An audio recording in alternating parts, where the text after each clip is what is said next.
Hari ini kita akan belajar tentang catur asrama. Sebelum lanjut, Pak Guru mau tanya, ada yang masih ingat pelajaran minggu lalu? Ada? Pelajaran minggu lalu, ada yang masih ingat? Ada. Apa? Ada lagi? Unsur-unsur susah. Iya, bagus jawabannya. Bagus semua ya. Jadi minggu lalu kita itu belajar tentang unsur-unsur alam semesta. Sekarang kita belajar catur asrama. Itu yang tertera di layar yang di depan ini. Kelihatan tak di belakang? Kelihatan? Sebelum belajar, Pak Guru mau sampaikan dulu tujuan pembelajarannya hari ini. Setelah belajar ini, Pak Guru harapkan kalian itu memahami konsep dasar dan bisa menerapkan nilai-nilai ajaran catur asrama dalam kehidupan sehari-hari. Ya. Baik, di sini ada gambar apa? Anak sekolah. Anak sekolah. Lalu gambar apa lagi? Anak belajar. Anak belajar. Lalu apa lagi? Orang tua. Iya, anak dan bapaknya. Yang ini apa lagi? Orang tua.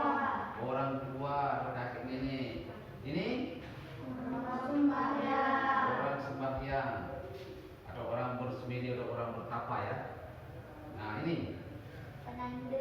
ide belanda atau sulinggih, orang suci kita, pendeta.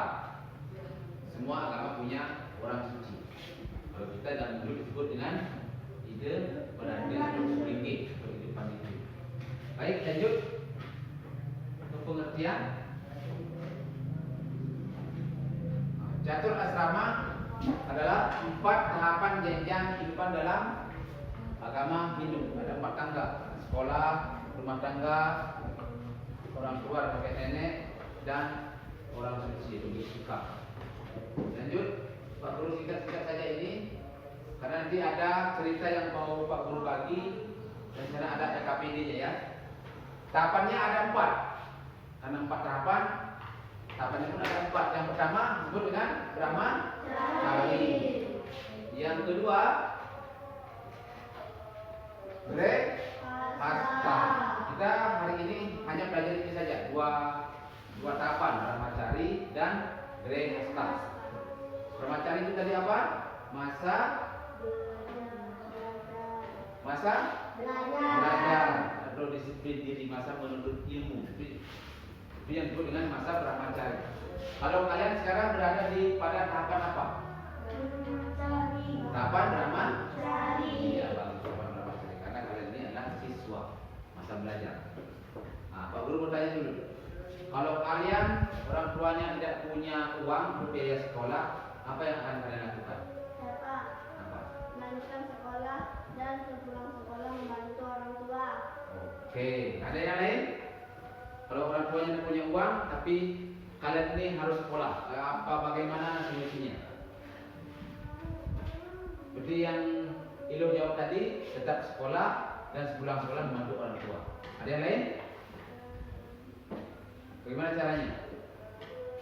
Caranya lain bisa tetap sekolah, pulang sekolah bisa mengambil pekerjaan pada waktu atau menjual SK, menjual apa?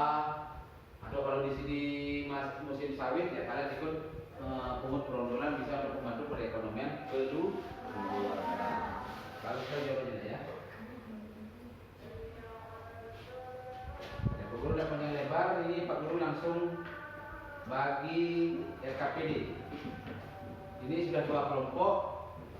Ini kelompok 1 ya, kelompok 2.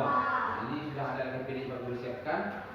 Nanti setelah selesai kalian presentasi ke depan. Jadi di sini dibaca, dipresentasikan hasil diskusinya. Sekarang kalian diskusi ya. Ini kelompok 1. Silakan kedua kelompoknya. Anda kelompok 2, dua kelompoknya dulu. Ya, silakan dikerjakan. Pak Guru kasih waktu 15 menit untuk diskusi kelompok. nanti presentasinya Pak Guru kasih waktu masing-masing kelompok, satu kelompok itu 5 menit satu kelompok. Silakan didiskusikan dengan temannya. Di sana dalam PKPD ada cerita. Di sana cerita itu kalian baca permasalahannya dan soalnya ada di sana. Kelompok 1 dapat apa dapatnya? Iya, Brahmacari. Kalian cari ceritanya di sana sesuai Brahmacari, baru kalian diskusikan apa ya. Jadi yang kelompok 2 dapat apa? Grihasta. Iya, Grihasta. Silakan didiskusikan. Guru kasih waktu 15 menit. Tri, adik, silakan diskusi dengan temannya. Karena yang Pak Guru nilai itu adalah hasil kerjasama kalian. Diskusi dalam kelompok, apakah kalian aktif dan tidak, itu Pak Guru nilai.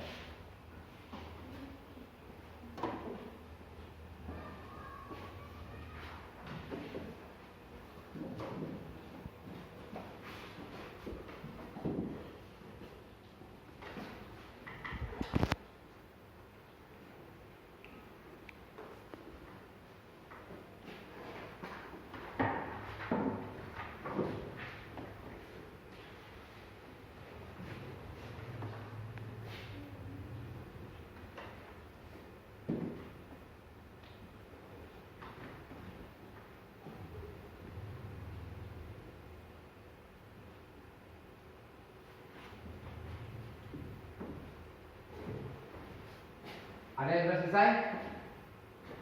Kelompok 1 sudah? Kelompok 2? Belum? Ya, kalau karena kelompok 1 sudah selesai, silakan kelompok 1 maju.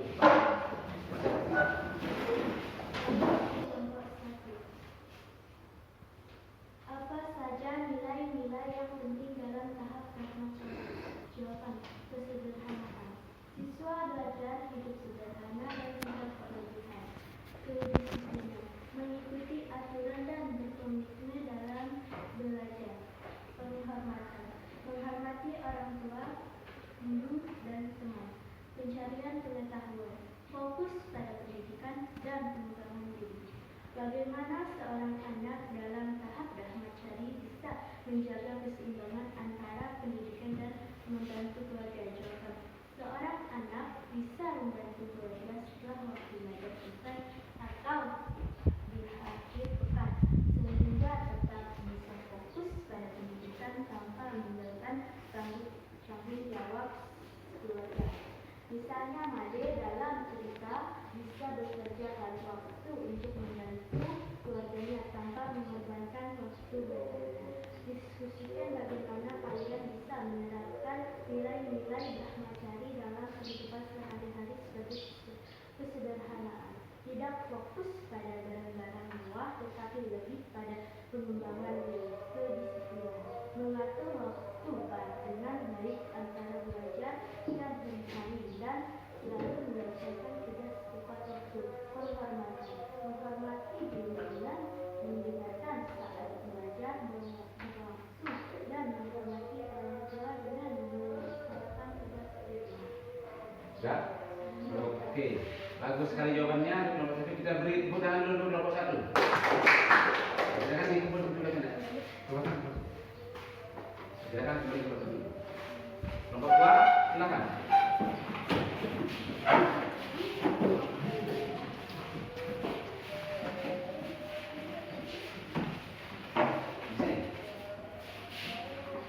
Yang tugas membaca diskusinya di tengah ya.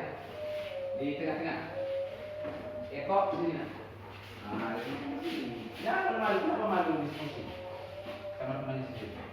Nakal kami mepet ini, mepet. Gede mepet, Eko mepet. Ya. Ucapkan salam dulu sebelum dibacakan. Om Swastiastu. Om. Ya, silakan. Kami dari kelompok 2. Apa tanggung jawab utama dalam tahap biasa? Jawaban: keluarga. Mengerjakan kebutuhan bagi keluarga seperti makanan, pakaian, dan tempat tinggal. Kewajiban sosial: berperan aktif masyarakat sebagai pengawas yang membutuhkan dan menjaga hubungan baik dengan orang lain.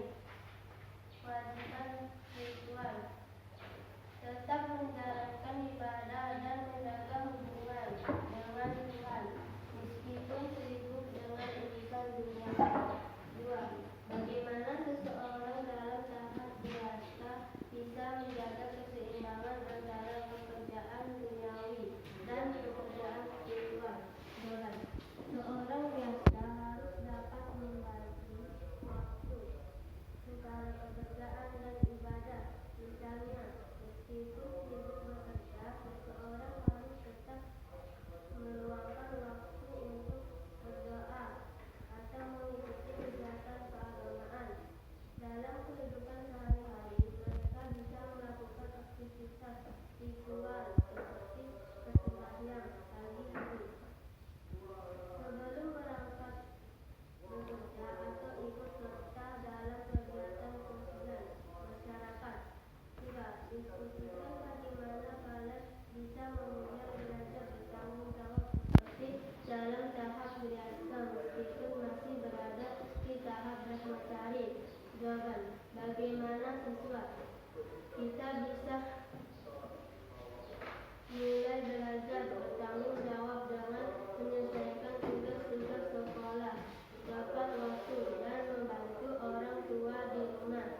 Contoh lainnya, kita bisa ikut membantu adik-adik atau teman-teman yang kesulitan dalam belajar, serta ikut kegiatan sosial di lingkungan sekitar seperti membersihkan lingkungan atau membantu tetangga yang membutuhkan. Sudah? Oke, baik. Beri tepuk tangan kepada kelompok tua. Silakan duduk kembali. Silakan tersebut. Silakan kembali kepada diri.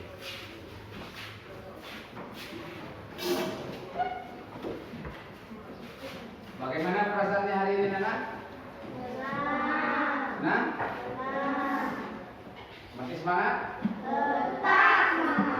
Oke, kalau sudah senang, Pak Guru mau tanya dulu sekarang. Pak Guru mau tanya, apa itu brahmacari? Brahmacari itu apa?